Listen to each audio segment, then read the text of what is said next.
প্রভাবটা কেমন পড়বে পাকিস্তান ভারতের যদি একটু বলতেন। প্রথমত দেখেন, আমরা 15 বছর আমরা দেখেছি যে এই সোশ্যাল মিডিয়া এবং ইন্টারনেটের যুগে যখন বড় একটা গণ অভ্যুত্থান দাঁড়ায় এবং ওই এলাকায় বা ওই দেশের আশেপাশের দেশগুলোতে যদি একই ধরনের রাজনৈতিক অবস্থান থাকে তাহলে খুব শীঘ্রই সে গণ অভ্যুত্থানটা ছড়িয়ে যায়। আমরা টিউনিশিয়া থেকে দেখেছি আরব স্প্রিং শুরু হয়ে যাওয়া, যেটা পুরো মধ্যপ্রাচ্যে ছড়িয়ে গেছে। বাংলাদেশে যে এই যে আমাদের ছাত্র জনতার যে শুরু করে যে গণ অভ্যুত্থানটা পরে পুরো জনগণের ভিতরে ছড়িয়ে যায়, এই গণ অভ্যুত্থানটা পাকিস্তান, ভারত বা আশেপাশের দেশগুলোতেও ছড়িয়ে যাওয়াটা অত্যন্ত সম্ভাব্য শুরু থেকেই ছিল। কারণ এই দেশগুলোতেও তাদের সরকারি অবস্থা বা দলীয় অবস্থাগুলো একই ধরনের আছে, যেখানে একটা সরকার জোর করে জনগণের উপরে কিছু চাপাতে চেষ্টা করছে। সেটা আপনি ভারতের বিজেপি সরকার বলেন, আর পাকিস্তানের ব্যাপারটা একটু ভিন্ন, বাট তবুও তাদের মুসলিম লীগ নেওয়াজ যদি বলেন, একইভাবে কাজ করছে। তো বাংলাদেশের সফলতার আগে মানে আমাদের মেইন পয়েন্ট হলো বাংলাদেশের সফলতা। বাংলাদেশের সফলতাতে আমাদের অভ্যুত্থানটা সফল হয়েছে। আমরা একটা ফ্যাসিস্ট সরকার সরাতে সক্ষম হয়েছি।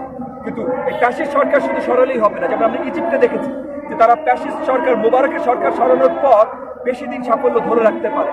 আমাদের জন্য অত্যন্ত গুরুত্বপূর্ণ যে স্বাধীনতা আমরা নতুন করে নিয়ে এসেছি, সেই স্বাধীনতা ধরে রেখে যেন সেই স্বাধীনতার যে আসল সেন্টিমেন্ট, যে আসল ফিলসফি, সেই ফিলসফির অঙ্গীকে আমরা নতুন সরকার গঠন করে আমরা বাংলাদেশের জনগণকে সেই ডেমোক্রেসি, সেই গণতন্ত্র ঠিকভাবে দিতে। ভারতীয় মিডিয়ার মিথ্যাচার নিয়ে কি বলবেন?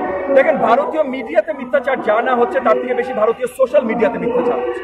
এবং ভারতীয় সোশ্যাল মিডিয়াতে যে মিথ্যাচার হচ্ছে সেটা আমরা ধরেই নিতে পারি যে ভারতীয় সরকারের কোনো একটা উদ্দেশ্যে, যে এই হাসিনা সরকারকে সহযোগিতা করার জন্য বা হাসিনাকে সহযোগিতা করার জন্য তারা এই জিনিসটা অব্যাহত রেখেছে। আমি তাদের প্রতি আবারও রিকোয়েস্ট জানাবো, আবেদন জানাবো যে ভারত বাংলাদেশের সুসম্পর্ক দুজনের জন্যই দরকার, দুটো দেশের জন্যই দরকার। তারা এমন দিকে বারবার না আগায় যেখানে আমাদের সরকারের জন্য তাদের সাথে সুসম্পর্ক রাখা অনেক কষ্টকর হয়। গতকাল আমরা পত্রিকা দেখেছি যে শশী জয় বলেছেন যে ভারতকে উনি রিকোয়েস্ট করেছেন যে আগামী 6 মাসের ভিতরে যাতে নির্বাচন দেওয়া হয়। তো এই ক্ষেত্রে আসলে দেশের সার্বভৌমত্ব কতটা রক্ষা হয়? দেখেন, সজীব ওয়াজেদ জয় সম্বন্ধে কোনো কথা বলতে গেলে এমন ধরনের কথা বা শব্দ মাথায় চলে আসে বা মুখের কাছে চলে আসে যেগুলো হয়তো ক্যামেরার সামনে বলাটা এমনিও ঠিক হবে না। কিন্তু সজীব ওয়াজেদ জয় যেভাবে কথা বলেছে, এটা বাংলাদেশের নাগরিক হিসাবে, উনি যদি নিজেকে একটু বাংলাদেশের নাগরিক ধরেন, বাংলাদেশি নাগরিক হিসাবে এর থেকে বড় ট্রিজনাস আর কিছু হতে পারে না। এবং অত্যন্ত দুঃখজনক যে এই ফাঁসিবাদ আওয়ামী সরকারের বড় বড় মন্ত্রীরাও এর আগে এই ধরনের কথা বলেছেন। আমরা বারবার করে দেখেছি তাদের মন্ত্রীরা বলেছেন যে শেখ হাসিনা সরকারকে ভারত ক্ষমতায় রাখেন এই বলে আবেদন করেছেন ভারতের সরকারের কাছে। তারা এমন কথা বলেছেন যে ভারত আর বাংলাদেশ, ভারতের সরকার বাংলাদেশের সরকার স্বামী স্ত্রীর সম্পর্ক।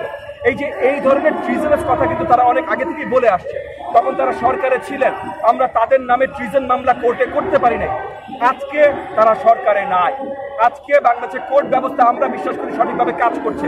আমি বিশ্বাস করি অতি শীঘ্রই এই সজীব ওয়াজেদ জয়ের এই বক্তব্যের উপরে ভিত্তি করে বাংলাদেশের কোর্টে তার নামে ট্রিজন মামলা দায়ের করা হবে। সর্বশেষ প্রশ্ন বলতে, আমরা দেখেছি যে সালমান রহমান তিনি দাড়ি কেটে পালানোর চেষ্টা করেছেন, কিন্তু আওয়ামী লীগ নেতারা টাকা পাচার করতেছে। এই ফ্যাসিস্ট সরকারের অংশ ছিল, তারা দায়ী গণহত্যার। এবং শুধু গত 2 মাসের গণহত্যা না, কিন্তু শুধু ছাত্র সমাজে গত 2 মাসেও আমরা মরেছি, কিন্তু গত 2 মাসে শুধু গণহত্যার কথা আমি বলছি না, গত 15 বছরের গণহত্যার কথা বলছি।